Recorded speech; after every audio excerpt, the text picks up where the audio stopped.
Welcome to Derm and Dumber, a podcast about all things dermatology, skincare, and whatever else catches our attention. We're a husband and wife. One of us is a dermatologist. And one is not. Oh, and by the way, this is a podcast, not a medical appointment. It is for entertainment and general informational purposes only and should not be considered medical advice, diagnosis, or treatment. What do you want to talk about today? I want to talk about something I was reading this morning that just happened yesterday, where Connecticut has passed legislation to require warning labels on Sephora products, so skincare products that brands supply to Sephora that have actives in them that kids might want to use. No. Now, explain to people why that's important to you, why that hits close to home for you. Yeah, so I kind of got my start on social media. A few years ago. I did a video reacting to a Get Ready With Me video. These were super popular a couple years ago. Kids sort of showcasing what they do in the morning to get ready. Mm-hmm. I honestly don't see them that much anymore, but maybe that's just what my algorithm has morphed into. They saw how much hate you threw at them. Maybe. And they were just like, wow. Yeah. So I did this video where I reacted to one of the Kardashian children's morning routine, which was way over the top. Right. So what was the scene? It was a girl approximately... I think she was 13 at the time, but... Right. So, and then she just... Get Ready With Me is a video where you just film yourself getting ready in the morning, going through all of the products that you put on your face mostly, or your body, but mostly face. Yeah. Okay. Pretty much. So this 13-year-old was just sitting there filming herself doing this, and you seeing it went, whoa. Right. She was just using too many products that weren't necessary for her skin and could potentially cause problems. And this video took off. The funny thing is that, part of the reason that I'm sure it took off was because it was a Kardashian child in the video. But the funny thing is that I honestly had no idea that who I was commenting on. My team sent me this video, and at that point I was doing a lot of reactions to various videos in this genre. And again, because it happened to be a Kardashian child, it kind of took off. So that was on TikTok, has over 13 million views at this point. But this whole phenomenon that has developed over the last couple of years of kids being really into skincare and using products that are not meant for their skin is what I speak about a lot on social media.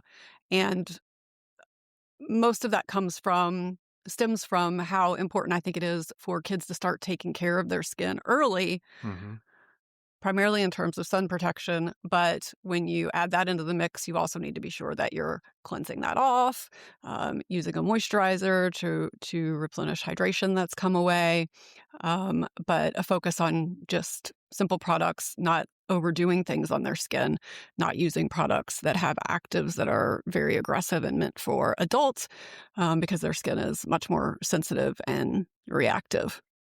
Got it. Yeah. That's sort of that. I remember that video. That was kind of what prompted me to create an Instagram account, because you got real big. You got bigger than we thought, real quick. And I thought I'd see what it was all about. And then, yeah.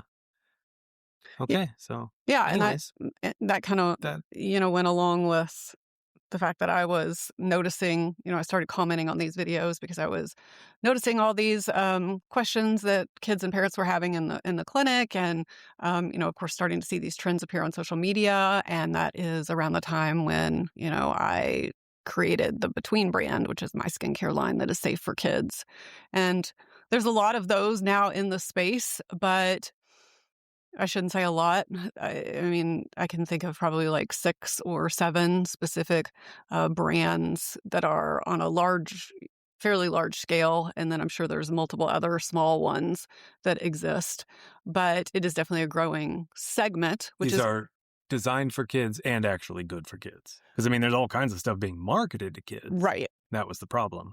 Exactly. This wasn't for kids, but these are actual products that you think are Going the right way for kids. I do still firmly stand behind the fact that my line is the only one that does not make any compromises. But, of course. I don't want to turn this into a commercial. Toot toot goes your horn.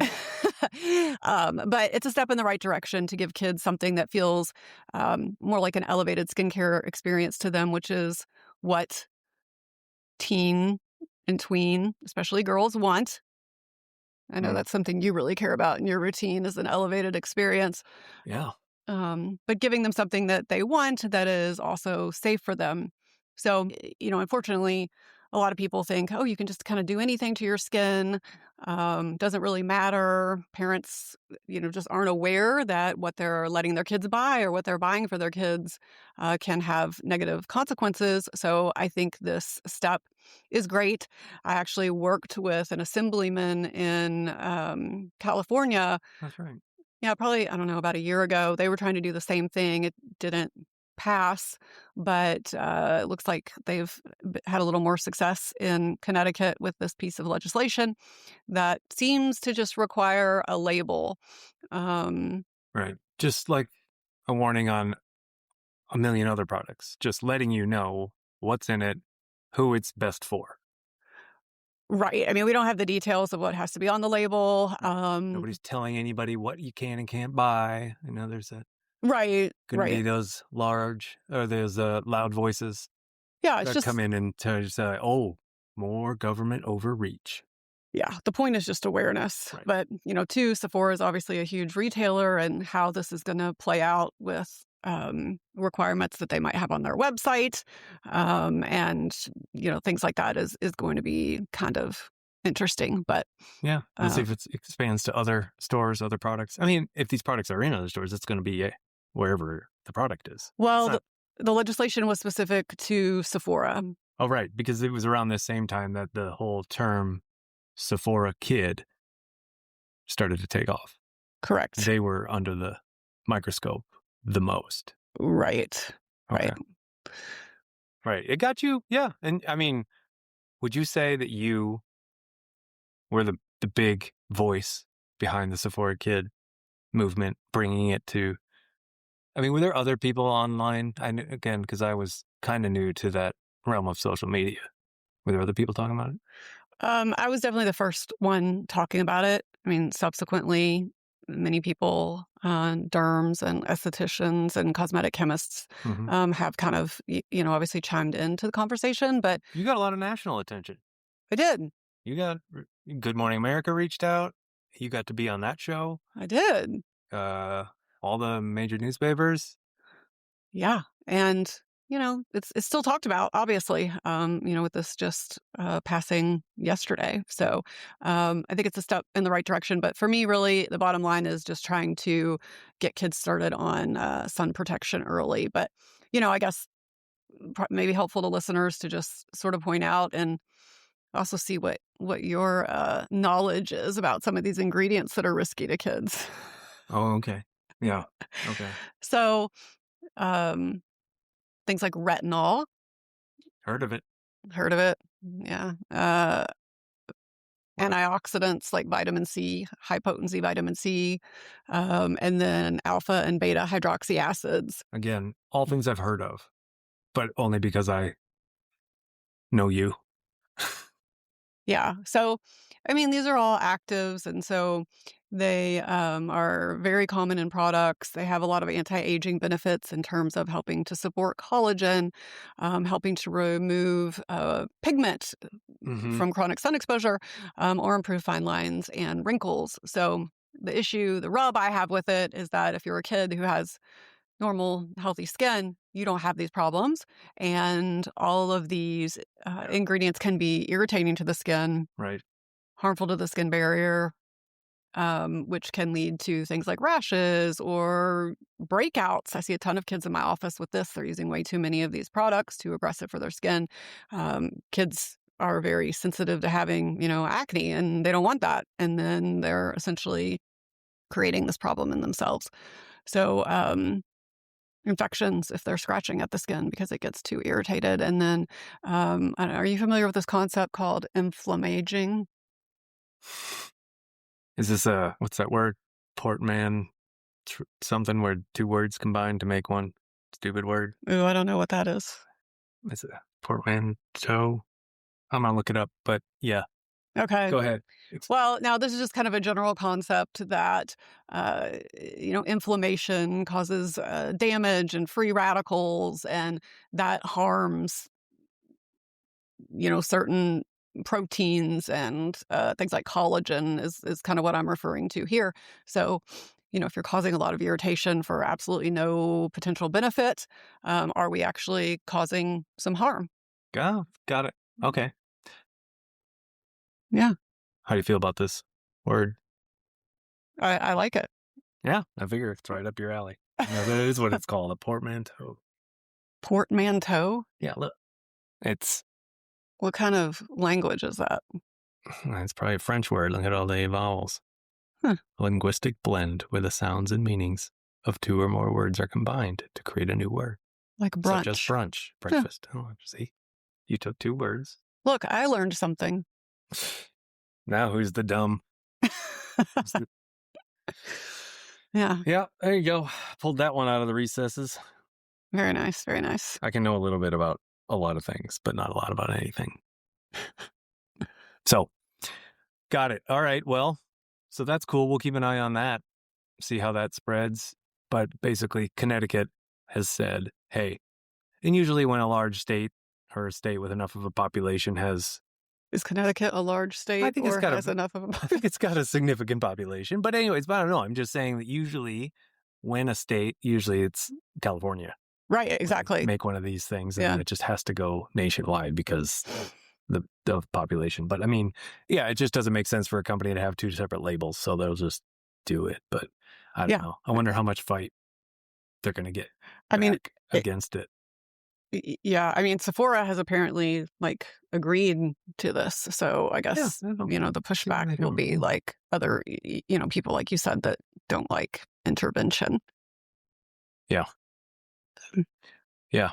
Well, there's a big movement too to have everybody has to know what is in everything. And then that's a good thing.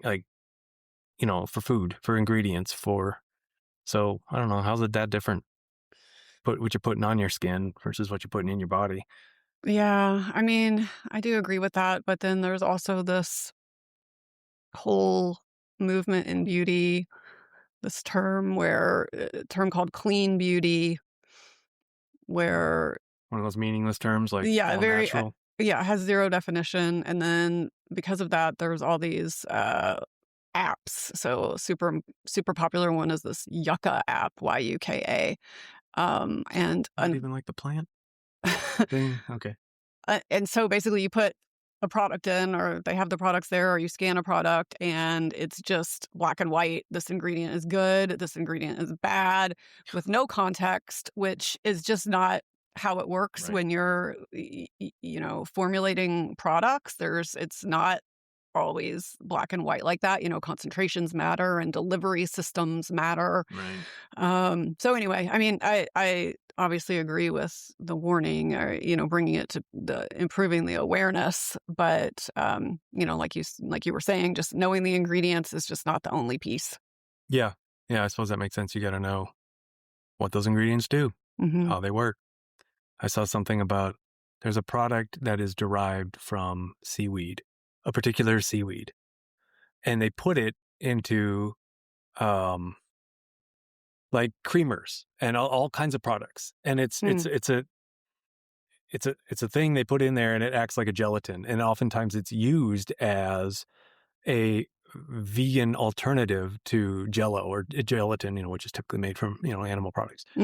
And so there's these videos out there where people will promote this product that comes from a seaweed as this healthy, great, all natural, thing that you need.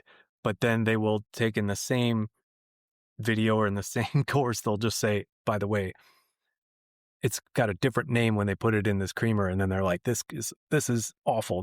Don't put this in your body. But it's the same thing. And they just don't understand Yeah. that it has a different name once it's used at a different purpose. And so, yeah, Yeah.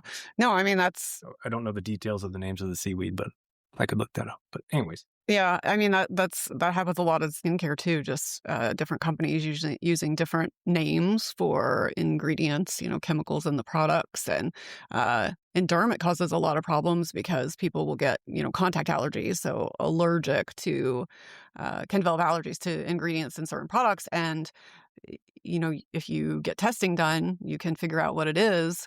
But you have to be careful with, being sure you know all of the names it goes under. So kind of a similar situation. So who's going to take the time to educate themselves about every single product out there and the chemical makeup and what it does to your system? Nobody. Well, put the labels on there. Let the people do. But then you don't need a bunch of people doing their own research. Oh God. This is. Don't get me started on the doing your own research right now. I'm still dealing with the whole aftermath of what they talked about in the last episode of this viral video of me protecting myself. And it's ongoing, the insanity of. Yeah, that's still happening, isn't it? Yeah. Okay. Yeah. Anyways, so that was in the news, and then we got a little off the rails there, but that'll happen a lot with us. The other thing you wanted to talk about, right? Unless you're right, we can wrap that one up. Mm-hmm. Well, okay. Was the more general topic for today is hair loss, correct? Correct. That's what all right. So why do you want to talk about hair loss? What's going on in the world of hair loss? I just feel that I'm seeing so many more patients with hair loss in clinic. Okay. I don't know. You schedule people in the office. I feel like you get a lot of people calling in to get scheduled for hair loss. I mean, this is obviously nothing new, but I just really wonder if a lot of it, I mean, we'll talk about some of the types of hair loss, but one of the more common types of hair loss kind of starts with shedding. It's called telogen effluvium, and it can be very stress-induced. And so I just think with maybe the state of the world, all-time high. Right. So isn't that great? Biology is like, hey, we noticed you're stressed out. Let's get rid of your hair. And our bodies are like, oh, just in case you needed one more thing to stress about. Exactly. So yeah, it also feeds into that cycle. But you know what's good for your stress? More stress. Yeah, works great. Yeah, so I'm always telling people when I'm chatting with them about hair loss that like your hair follicles are these little princesses in your scalp, and if there's really one thing off in your system, like that's the first thing to go is support for your follicles. So it's like a body's defense in some way. What's the evolutionary? I think you're just like we don't need our scalp hair really at this point, I think. So, there's other systems that would be your body wants to support, right? That are more important than your hair follicles. Got it.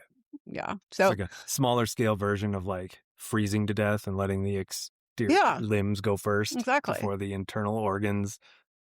Completely fail. You get it. Get rid of the hair follicles. Like, let's just stop putting energy into growing hair. Yeah. You've clearly got more things to put your energy into. Yeah, exactly. So yeah, I mean, and I've noticed it's men and women. Oh yeah, for sure. I mean, men, but I mean, there's literally a thing called male pattern baldness. I mean, generations. Everybody. Right. And it's not just male pattern baldness. Women get female pattern baldness. Oh, it's the same. It's just that's kind of like the common name for a medical condition called androgenetic alopecia. You can speak a lot about this because you have it on your own head. Well, okay, look, let's just point me out as an example.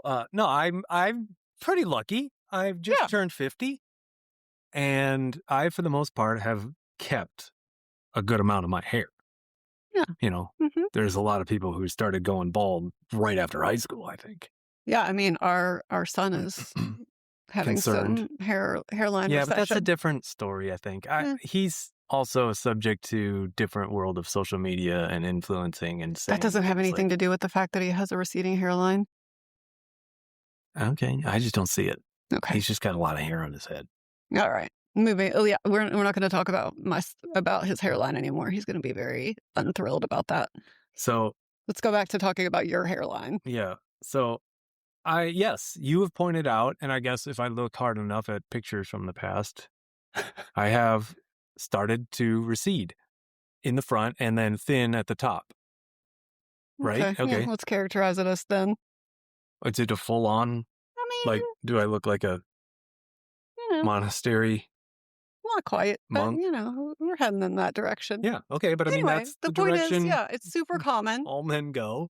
So, Not all men, but it's very common. You're right. oh man, I'm Very- just late to the party on it. That's Yeah. all. Okay, yeah, you did a good job holding on to it for a good long time. Yeah, it's actually 80% of men, Jeez. but 50% of women. Women experience it a bit differently. Instead of like the classic sort of what we call frontotemporal recession and crown loss on men, women just kind of tend to get like overall in the crown, it just gets thinner. You can see the scalp easier. Their part, it starts with their part just kind of looking more wide. So really common, and this can be genetics, very often a family history, but also has to do with just, a person's hormone status, testosterone levels. There's this enzyme, I think you've even heard of this before, called DHT, which converts, DHT is what testosterone is converted to from an enzyme called 5-alpha reductase. And so if you can decrease DHT, then you can allow the follicle to be more normal. Basically, excessive amounts of that make the follicle shrink. The hairs that it produces are smaller, not as thick. And over time, that just progresses and the follicle ultimately stops making any hair. Mm. So that's sort of a little overview about the most common type of hair loss. But I do think it's really important. People just kind of assume that that's what they have. And there are certainly other types of hair loss. So we mentioned earlier about stress-related hair loss in the form of something called telogen effluvium, which leads to shedding. Our dog has that every winter. I'm not a vet. I don't know the mechanism of that, but she sheds year-round, so I'm not sure that Yeah, that but makes particularly sense. in the winter. But anyway, yeah. So the shedding can be a lot of things. Stress we talked about, nutrient deficiencies, can be to like if you're in an accident or you have surgery, again, like a very big like systemic stress. And then also with weight loss. So seeing a lot of this now too with, the GLP landscape. Okay. Mhm. Unintentional. It's like, but okay, it's just, it comes with weight loss, not GLP weight loss, just Any weight loss. anybody who decides to lose weight or Yeah. able to. Yeah, exactly. And All of a sudden they're losing hair too, they notice. sure. And along with that too, you have to be really careful when you're on a GLP-1 to maintain your protein and maintain your nutrient status because again, right. all those things will affect. Right, because you don't just shed fat, you shed muscle, you shed all that stuff. So you gotta, but now you're saying you also need to, but so it's related to your caloric deficiencies. Yes, nutrient deficiencies, protein deficiency, if you're not staying on top of that. But then also too, just weight loss is kind of a shock to our system. And so it's kind of like that stress mechanism. So a lot of ways that it can actually contribute. Got it. To that shedding. So I'd say those are probably the most common types of hair loss. And then there's something called alopecia areata, which is fairly common. Have you ever heard of that? Yep. Okay. Only because of patients that come to see you. Okay. So that's an autoimmune type of hair loss, more common in well, can happen in any age, but if I'm going to see something in kids, this will be a little bit more common there, where you generally lose like circular patches and it's like totally bald.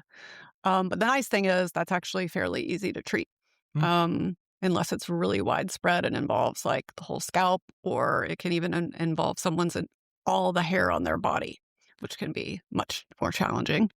Wow. Yeah. Yeah. You see people who have alopecia and they just accept it and that's their life and they're completely hairless, like eyebrows, everything. Right. That would be something called alopecia universalis. It's third term. Or totalis if it's whole body. Wow. So Latin. I know. So many cool names. And then one last thing I want to point out that I'm seeing a lot more in clinic. I mean, all derms are, and we don't really know why. It's another type of autoimmune type of hair loss called lichen planopilaris. And I mean, back when I was in residency, I can remember seeing like a handful of these. And now, I mean, it's almost like on a busy clinic day, I will diagnose one almost. So okay, what is it? How's it different from other? Yeah, so it causes a specific look to basically you get inflammation and papules around the hair and the frontal scalp that causes a type of damage to the follicle that's permanent. So it's a scarring hair loss. So all the other types of hair loss I mentioned, the follicles are not scarred to the point they can't recover, whereas this condition it scars right away. So once the damage is there, those follicles can't come back. So it's really important to identify it early if you want to try to save those hairs and get the inflammation treated. Otherwise, it will progress to the whole scalp and you have no hair. Wow. Mm-hmm. So I diagnose it a lot more in women, but very often they don't realize that it's happening, which is kind of frightening. Till it's real far gone or real noticeable. Right. And a lot of times too, they just think, oh, it's like more patterned hair loss. And so they don't really pay that much attention to it. They just think they're getting a little thin on top. And then, I look at their scalp and it's very inflamed and just going to, continue, and then they will not be happy. So that's always an interesting conversation when you have to bring up something that someone doesn't realize is there. And right. And then, but is there an understanding yet of why you're seeing it more? No. I mean, I know there's studies ongoing with it, epidemiological type of studies and things like that. But it was like so rare in the past. I mean, there's obviously nothing that's like FDA approved to treat it or anything because it's just like so rare. But I don't know how that's going to evolve as we're seeing it more and more. So my point in like going through all these is that, it's not always just androgenetic alopecia. You can have very commonly telogen effluvium, the shedding, and androgenetic alopecia. Or maybe you've diagnosed yourself wrong and you have one of these autoimmune conditions, which is going to be treated totally different. So I just think it's important to get out there that there's these other types. And before you go just rubbing minoxidil all over your head, be sure you've got the right diagnosis. Yeah. Yeah. Do you want to share what kind of fun things I've tried to convince you to do? You have suggested two prescription pills. Those, and just because you know that I can be lazy and you know that that's probably the easiest way to get the medicine in for hair loss. And those two medicines are finasteride and minoxidil. Right. And by the way, you're not the only really lazy person. I'm pretty much a realist in clinic, and like nobody's putting stuff topically on regularly enough. Right. Yeah. Yeah. We're all just so busy moving on to the next thing. Yeah. But you've had some concerns about it, which is why. Yes. So because like anything else, they have side effects. Mm-hmm. And what are Do you want to say? What are some of the side effects of these two most common pills? Yeah, so finasteride is a drug that blocks that conversion from testosterone to DHT, which shrinks the hair follicle. Um, its main side effect is that it can decrease libido. That is the main side effect. Wow. Honestly, I would say like that's really the only side effect. That happens in like 1 to 3% of men, decrease libido. Hmm.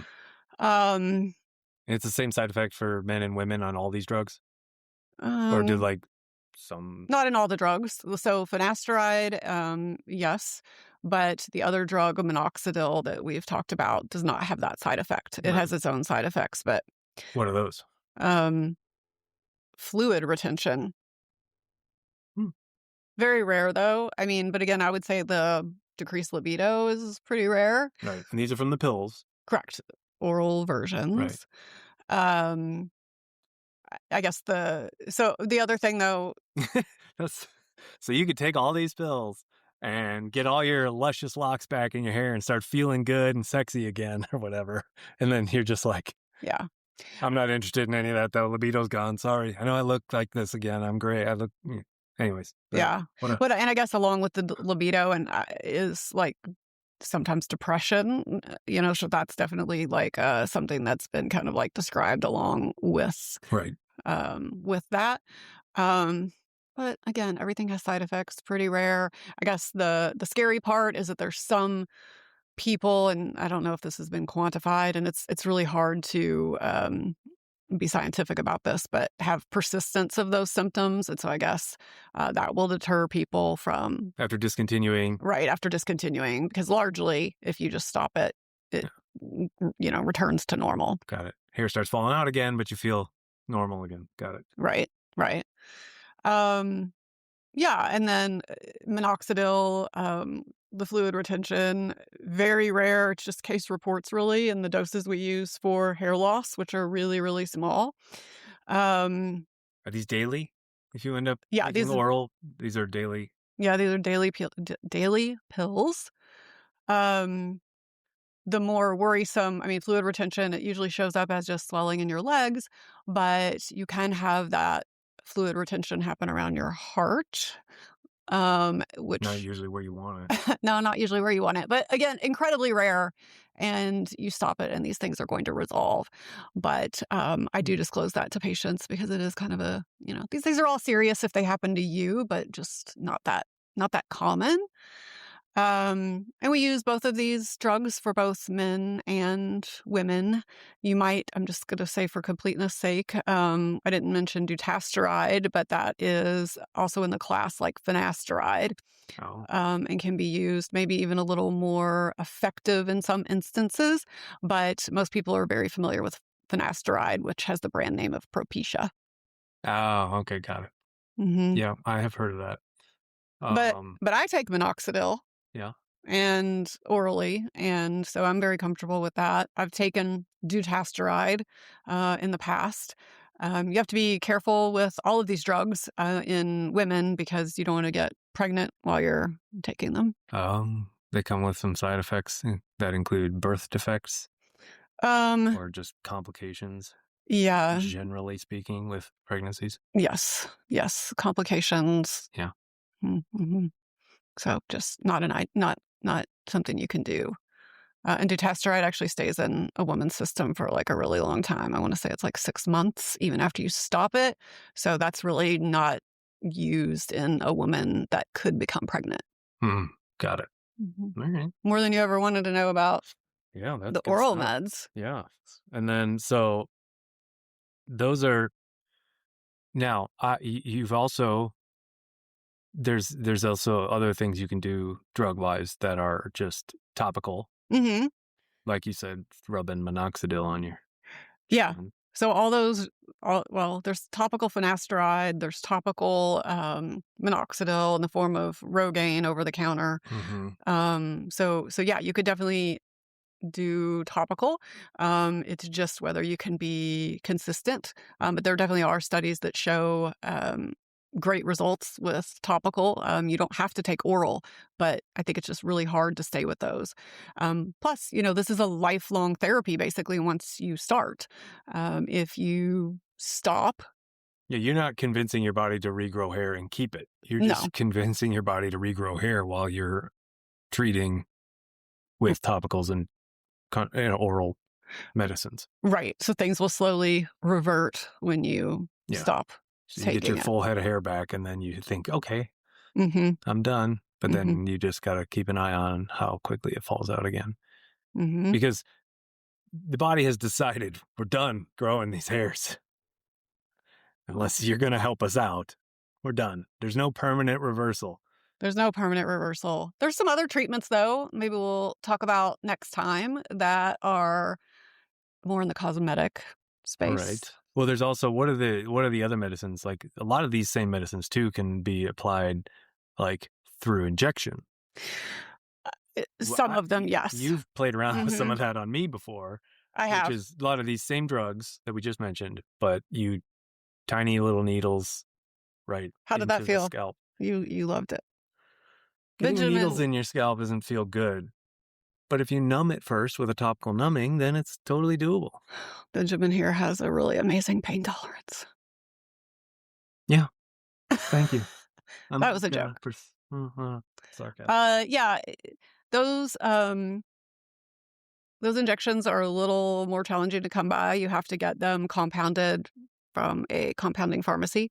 But yeah, I do think they can be effective. You just... Yeah, then you got to have somebody do it, though. I mean, I'm lucky enough that where you can order a compounded, drug from a pharmacy, have it shipped to us, and then I can just sit on the couch and you just hover over me, shoving needles into my scalp. Most people aren't going to do that at home and like rig up a bunch of mirrors. Oh, you can't do it. I mean, you just that would not be you can't get that drug. You can't inject it. You would have to order it. You'd have to have them into the do clinic, it. Yeah. and then do that for them. Yeah, but it's something also you have to be consistent with and keep getting done. But it does allow, most commonly it's dutasteride that's done, and that's what we've done with you. And basically, you don't get the systemic. Yeah, side effects. Ideally, the systemic side effects of decreased libido when you're injecting it. Yeah. Got it. So there you go. There's an option. If you like the sound of needles coming out your head. Yeah, injecting all kinds of fun stuff into your scalp, and go make an appointment with your local dermatologist. Oh yeah, we have all sorts of fun things we like to inject into the scalp. So we'll talk about those cosmetic things next time. Yeah. So do you want to wrap it up here? Yeah. Anything else we should mention on this one? Well, I know hair loss and therapies and treatments can go on for a while. Yeah, we also didn't even talk about supplements. So maybe we'll hit that. Yeah. All right. Well, next time too. Stay tuned. We'll keep talking about this stuff. We got, I think we were going to talk about hair loss the whole time, but then this new Sephora thing came in. So we thought good to address that while it's topical. Yeah, I was excited about that. I bet. All right. Well, there you go. That wraps up another one. I think this is also probably the best one we've ever done. Definitely. Bye. Thanks for listening. We promise to get better at this. Whether we actually do depends largely on your willingness to like, subscribe, leave a review, and share this podcast with your coolest friends. Just kidding. We will take anyone. Cool, uncool, moisturized, unmoisturized. Stay tuned for more skincare talk with a hint of sarcasm.